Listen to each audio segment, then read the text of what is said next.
Hello, everybody, and welcome to Sake Revolution. This is America's first sake podcast, and I'm your host, John Puma from the Sake Notes. I'm also the administrator at the Internet Sake Discord and an all-around sake nerd. And I'm your host, Timothy Sullivan. I'm a sake samurai, sake educator, as well as the founder of the Urban Sake website. And together, John and I will be tasting and chatting about all things sake, and doing our best to make it fun and easy to understand. That's right, Tim. And Tim, the cabin fever comes and goes. Yes. And I'm in that mood right now where I just want to get away. Could we talk about someplace far away? What's the furthest we can go and still talk about sake? Well, I hear you, John. I've got the cabin fever too.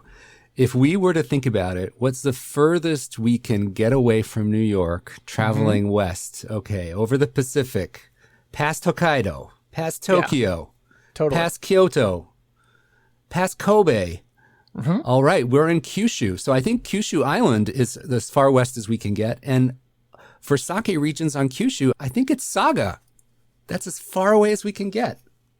All right, so let's talk about it. I've never been to Saga, but I have been to Kyushu. I've been to Fukuoka. How about you? Yeah, I've been to Fukuoka too, but I've never made it down to Saga. Yeah, I want to say it's like down and to the west slightly. Right? Yes. South and west? It's sandwiched between Fukuoka and Nagasaki, I think. Oh, okay. Yeah. Yeah, I've never had the pleasure, but I have had the pleasure of having some of their sakes. Yes. I think that in all of Kyushu, Saga has a really well-organized brewers guild, and there's 24 sake breweries in Saga. 24? Yeah, 24. Nice. And they're very well organized, and they have a great Saga sake website. And I don't know if you know this, but there's even an Appellation of Origin control system for Saga. Is that like a junior GI, or like what is that? Well, GI is a geographical indicator or indication, and I think the Appellation of Origin is a bit less strict, but I did look up what the criteria are for the Saga Appellation of Origin. Would you like to hear? I would. All right. So to certify your sake as Saga certified, first of all ingredients must be Saga grown. Okay. And that's pretty easy because I don't know if you know much about the geography of Saga, but there is a huge plain in the middle of the prefecture called the Saga Plain. And it's sandwiched between two mountains, the Seifuri in the north and the Tara Mountain in the south. And both these mountains kind of stream in water to this vast plain. So it's really well known locally for growing rice. So to get this so it's a great place to grow rice then. Yeah, absolutely. A naturally occurring perfect spot for it. Exactly. All right. And then the next step is the entire brewing process, including bottling, must take place in Saga Prefecture. Well, that's not hard. After that first part, that second part's easy in comparison. And the third one is that products must pass a sensory evaluation testing for aroma, taste, balance, and overall quality. That sounds very subjective, but okay. Well, when you see Saga quality, you know it. I think that's what they're saying. That's okay. All right. That was interesting. I think even if it's not really strict, these types of geographical identifiers are really important. The more that an area can have an identity, I think that's great for developing a regional style and even for marketing purposes. You know, we have to get the word out about different regions. And I think prefectures need to do things like this to set themselves apart and give themselves a clear message when it comes to selling and marketing their sake.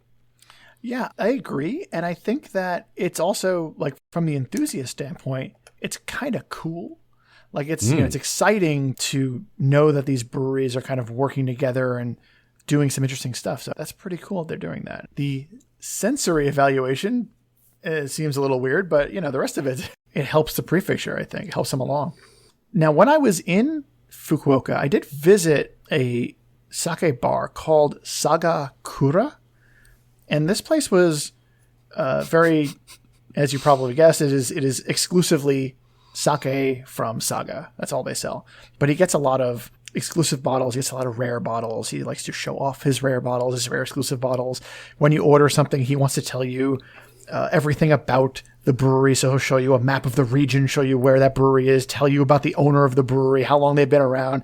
It's very much like a sake nerd's heaven. So if you're ever in Fukuoka, and someday we will be able to travel again, go to this place because this guy is super into this. He wants you to understand, wants you to appreciate what goes into making Saga sake. Well, when you just said the name, it kind of hit me that I think it's also a pun. Oh, it's definitely a pun. Saga Kura. Right. Saka which is a little Gura. bit like Saga Gura. Yeah, yes. Yeah, exactly. So yeah, Saga very Kura much a means... pun. I thought you'd appreciate that. Saka Gura means sake brewery, and Saga Kura means saga brewery. So Japanese love those puns and play on words, don't they? I think so. I think they do. They definitely did in this case. Well, that gives me, just the name alone gives me great respect for this guy. We'll put a note in the show notes on how to find it. Yeah. I think a bar owner's dedication to one region's sake is something that really indicates that there's some depth there, some diversity there. And I've been to other sake bars in Japan that focus on one prefecture. And I always take that as a sign of respect for that prefecture. Like they've got something to dig into, something to study. And I think that speaks well for what we're going to discover when we taste our Saga sake today. Oh, yeah. So we do have some sake from Saga to complete our Saga. And you like that pun. Okay. We have too many puns to choose from for the show title. What are we going to do? I think Saga. The Saga of Saga. The Saga of Saga Gura. The Saga of Saga Kuras. Maybe. All right. But enough of this chatter. Let's talk about the sake. Yes. Tim, did you break your streak of daiginjos today? I did. Actually, I'm remembering now that you actually broke your streak of daiginjos already. So you could easily bounce back next time. Yes. Well, I want to taste it all and try everything. So I picked sake for this episode focusing on Saga from one of the most well-known and one of the, I think, most widely distributed Saga breweries, which is Tenzan Shuzo. And they make a brand called Shichida. And if you're a fan of premium sake, you may have heard of Shichida before. Shichida is the name of the owner of the brewery. And the sake that I picked up from them was their Junmai Ginjo. So that is a favorite around these parts. Yes, it's really great. The alcohol is 16%. The rice milling rate is 55%. And they use two rices, Yamada Nishiki, which is very well known as the king of sake rice. And they also use a saga rice called Saga no Hana, which is a local saga sake rice. All right. Yeah. How about you? Very interesting. So if Tenzan and their Shishida brand is the most popular in the West, I will say that Amabuki, the brand that I have, is a close second. Agreed. I have their Himawari Sunflower Junmai Ginjo Nama, also listed as a Genshu. And the kind of interesting thing about this is that they're using yeast derived from sunflower, which is something that Amabuki does. We have tasted Amabuki sake on the show before, and we discussed very briefly that that's something they do. They like to use flower yeast. They like to think outside the box a little bit when it comes to yeast. And I think it's an interesting thing. The alcohol percentage is 16.5. The seimaibuai is 55%. And the rice is sake komachi, which I believe is actually from Akita. Well, there's Akita sake komachi, which is a version of that is in Akita only. But sake komachi is a slightly different strain. I knew I had heard that term associated with Akita, and I made some rather rash assumptions. It's all good. So things we have in common. We both have a Junmai Ginjo, and the milling rate is 55%. The alcohol percentage is roughly the same, but right there, I think the similarities end. So if you want to go ahead and get started, you can open yours up. I would be happy to.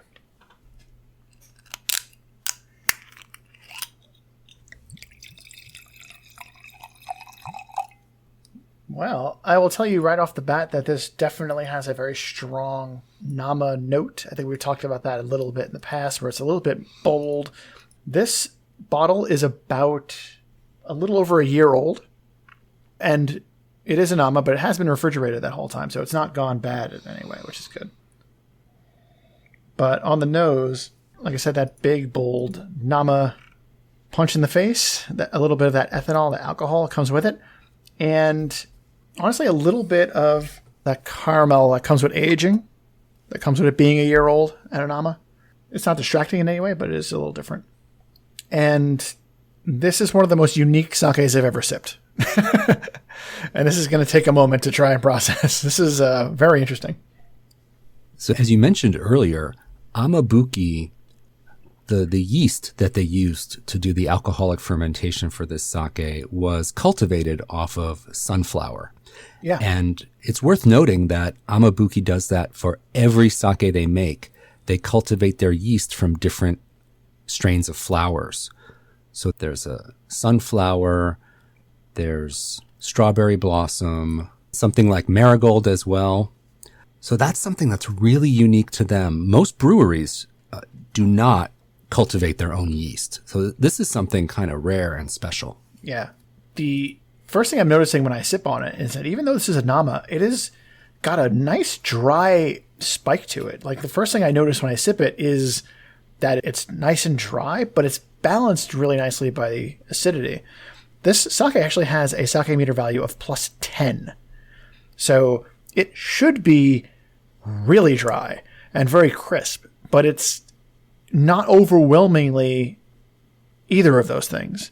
I mean, they're there, but they're not bowling you over. They're being balanced out by the lack of pasteurization. The acidity is not that high either, so that's not entering into it one way or the other. But yeah, it's very interesting, very different, unique sake. Very well balanced. That acidity plays very nicely with the dryness and the lack of pasteurization. I think if this was a pasteurized sake, it would be really dull. It would be very boring. It would be very dry. It would be very oyaji. And, that would be that. But I think they made something pretty interesting with this. This is nice. Yeah, +10. That's quite high. They're not messing around, Tim. No. It's a really interesting sake. I've had it many times. And you get that, it's such a unique combination of that unpasteurized element from the Nama, just as you said, the super dry characteristic, and then the funkiness from the flower yeast. And my take on the sunflower flavor has always been like more savory. It doesn't bring a sweet characteristic to it, or it's more autumnal in a way. I don't know if that makes sense. And I think this is probably one of the most food-friendly things I've ever tasted on the show, which is great. And we'll get to that later on when we talk about how we pair these things up. Yeah. But let's talk about your Tenzan/Shishida. Yes, let's go ahead and open this up. Yes.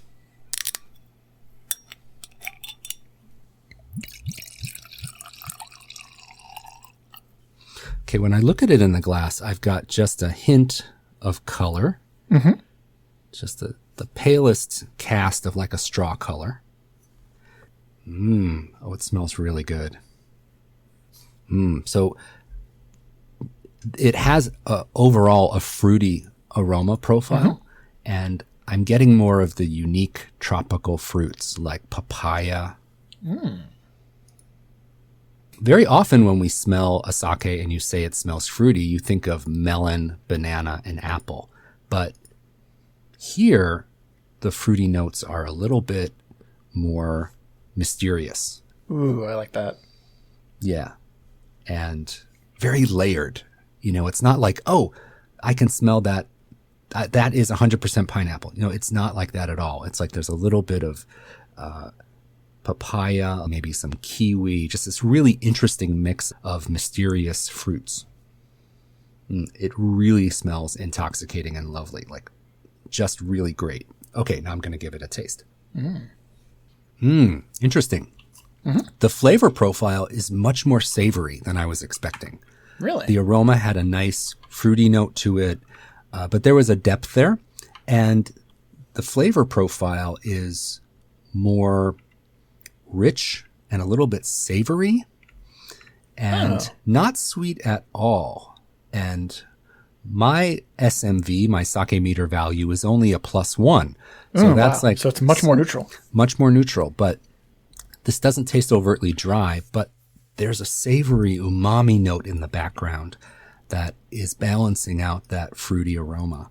It's a really interesting sake. And I don't know if it's the season and all the pumpkins I've seen at the grocery store lately, but this sake feels autumnal to me. Really? Like, yeah. Like this is my sweater weather pumpkin spice sake. And it's not even a hiyarushi. I know it's not. But it's got a wonderful depth of flavor and a umami note and a fullness to it that is very autumnal and very, very comforting. So really enjoyable. Nice. Now, one of the interesting things about Shichida is that this brewery, the Tenzan brewery, has been around for more than 140 years. But the Shichida brand, relatively speaking, is very recent. Yes. And it's a kind of a different take, and it's a much more Western food friendly brand, generally speaking. Shichida-san was actually the subject of a New York Times article back in 2014 where they talk about sake breweries reaching out to the West and where his particular brand fits into that. It's a very interesting read. If you guys have a chance to check it out, I recommend you do so. That'll also be in the show notes. And I think that that's part of the reason why that sake is so popular here in the West. When we think of Saga, the first brand that came to mind was Shichida for us, because that does agree with our foods a lot more than a lot of other sakes do. Yeah. When I was first getting into sake, I don't even think the Shichida brand was around. I remember drinking Tenzan Junmai. So their original hardcore Junmai. And it is the most unique packaging you will ever see. It is a bottle and it's wrapped in like a dried out bamboo leaf. Yeah. And it is so distinctive on the shelf. Once you see it, you'll never forget it. And it is a super dry, really like oyaji style, really delicious, but very distinctively dry sake and very popular. And I think that Shichida-san, the owner, had this vision to create a second brand that, as you said, is more open to the West, more food friendly, more wine-like, for lack of a better term. And his lineup of the Shichida brand has become wildly successful and really, really popular. It's huge. Yeah. It's become such a big deal, and it's become, like we mentioned, very, very popular here in the West, which is great. And that Tenzan Junmai, and that's a Genshu, is still around. You can still get it in New York if you look around the right places. It's a very unique sort of sake. As you mentioned, the packaging is certainly the most unique thing you're ever going to see, but the flavor is big and bold and goes along with that packaging. So let's talk about food pairings. Yeah. So yours, you said, was kind of had a richness to it, right? Well, it's crisp and dry, but not overtly so. Very nicely balanced with the acidity. And I would not be afraid to have this with more, when I say Western dishes, I'm talking things with like some oils to them. You know, for example, if I had something that maybe was Italian, like perhaps a bolognese, I think this would stand up to a bolognese really nicely. So a pasta bolognese, as long as it's not too creamy, I think this will be perfectly fine with that. And it'll really, I think the two of them will complement each other nicely just because of how dry and crisp this starts out. It's going to make you kind of forget about the bolognese right away for a moment, reset your palate, and then you're ready for a brand new bite of the food. And now I'm hungry. Thanks, Tim. That's how the show works. Yeah, that's exactly it. What about you? What do you have there? Well, as I mentioned, this Tenzan has a very layered flavor with a little bit of a umami or a savory note. So that makes me think of the kind of the autumnal fish that we get. Ooh. So some of the the more oily fish that you get in Japan in the fall, I think would pair really, really well with this. And that's like sardine type fish, things like that are really good. That's not my favorite go-to kind of fish personally, but if you pair it with the right sake, it's really, really good. I think for many Western people, the fishy fish, the fish that have a strong the fishy fish, the really oily sardine type fish that have a strong fish presence to them. I think that certain types of umami driven sakes pair really, really well with that. And sake has the superpower to mitigate fishiness. And it's something that you really have to experience to truly appreciate how well sake can pair with even the most overt fish forward dishes. So I was thinking of some of those autumnal silverfish and oily fish that are really bold in flavor and would pair and be balanced really well with this type of umami sake. Ooh, that sounds nice. When I was doing a little bit of research on the sake I was drinking today, I did see very frequently suggestions for cheeses to have with this sake, that people felt it was very cheese friendly, blue cheese, cream cheese, that sort of thing. But Tim, I got to tell you something, and this is something that's going to no doubt come up again on the show someday soon. I don't eat cheese. So you don't eat cheese. I couldn't test this, and I don't have any hands-on experience to be like, oh yeah, that totally would work.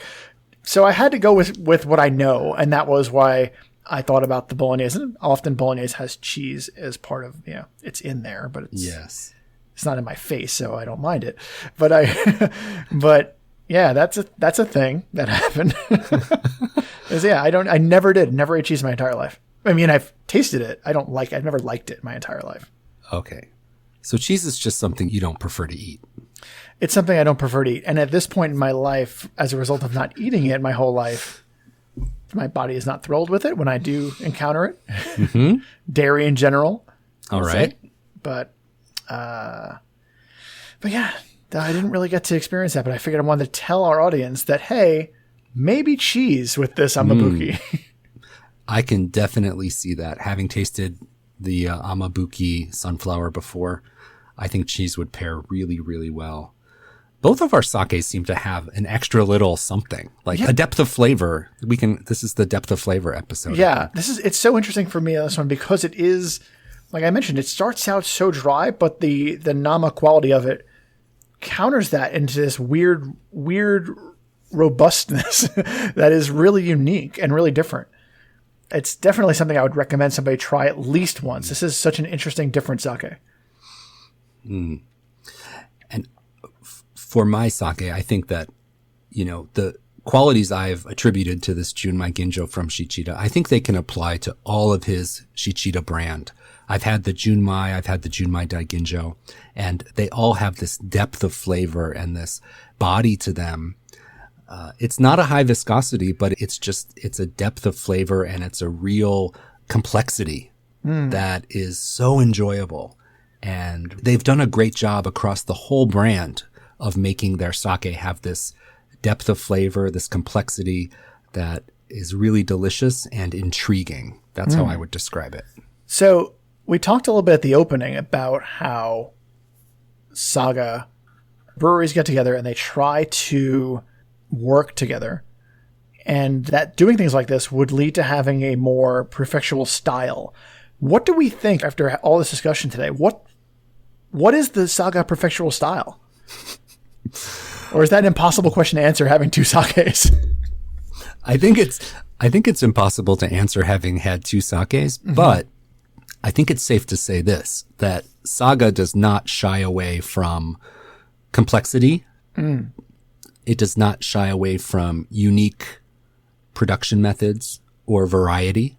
And it really strives, I think, to be unique, innovative. I mean, creating a new brand in the last 10 years and also cultivating your own sake yeast off of flowers. Like these are movers and shakers. These are people who are innovating and not just sticking to what they know from the past. So that really speaks, I think, to the innovative culture that the brewers have created for themselves there. So they're being a little bit experimental. They're not going with the flow. I think it's really easy in the sake world to be bound up to your past. You have to make sake this way because it's been made that way for 15 generations. And you can always honor that, but trying something new, creating a new brand, trying a new way to make sake, I think is really fantastic. And it's what the industry needs to really keep growing and keep thriving. And they're getting great results from doing it. Like these sakes, as you mentioned earlier, just have a lot of depth to them. They both do. They're done in completely different ways. Like the way they're accomplishing this is wildly unique for each one, but they're making sake that's not two-dimensional. They're making sake that's very, very, very deep, and that's interesting and fun. I kind of like that aspect of it. Definitely. Oh, and John, there's one more thing I wanted to mention about Saga. Ooh, what's that? Well, Saga has an industry that is super famous and connected to sake. Oh, so it's not their sake industry. It's a different industry that's connected to sake. It's sake adjacent industry. Ooh, all right. I don't know if you've ever heard of Arita porcelain. I've heard of porcelain. Well, Arita porcelain is one of the original porcelains in Japan. This industry recently, in the last few years, celebrated their 400th anniversary. So they've been making porcelain in Arita Saga for over 400 years. And the reason I say it's connected to the sake industry in general is because many, many breweries use Arita porcelain to produce their tokuri, their sake carafes, and their sake cups. Yeah. It's viewed as the best of the best. It's a really high-end brand of porcelain, and it's a city, and there's many porcelain manufacturers in that city, but this type of porcelain known as Arita porcelain is some of the best there is, and they're really well known for producing sake wares as well. And this is like the Saga, the Kyushu breweries are using this for their porcelain? No, this is breweries all over the country. There's breweries in many, many places that want to produce a high quality carafe and a sake cup. And if it has that Arita label on it, you know that it was made in Saga Prefecture. So even if the sake comes from a different prefecture, I've often seen breweries using this high-end Arita porcelain, and that is 100% from Saga. All right. I wish I would have known. I would have busted out the good Arita porcelain for this episode. I don't think I have any, though. Do you? Do you have any? You bet I do. Yeah.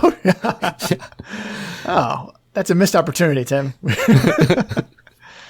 But that's actually really cool. I didn't realize. That's a nice little bonus bit of knowledge.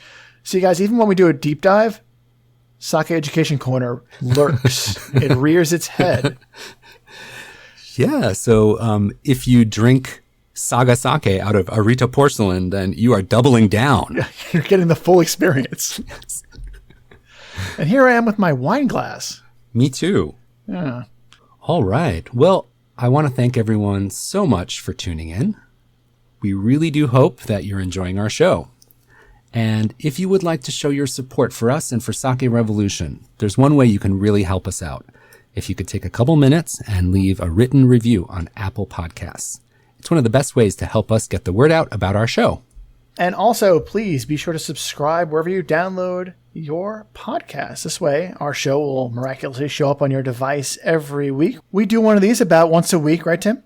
That's right. Yep. And also, if you can, make sure you tell a friend, introduce them to our show. Maybe they'll get into that. Maybe they'll get into sake. If you have somebody who's a little curious about sake, maybe we can help them get a little bit more curious about sake. I've always been sake curious. And always, to learn more about any of the topics or the sakes that we talked about in today's episode, be sure to visit our website, sakerevolution.com, for the detailed show notes. And if you have sake questions that you need answered, or you have recommendations for us, if you wanted to see us talk more about a specific prefecture or region of the world and the sake that comes from there, we want to hear from you. Get at us. Feedback at sakerevolution.com. So until next time, please remember to keep drinking sake and kanpai.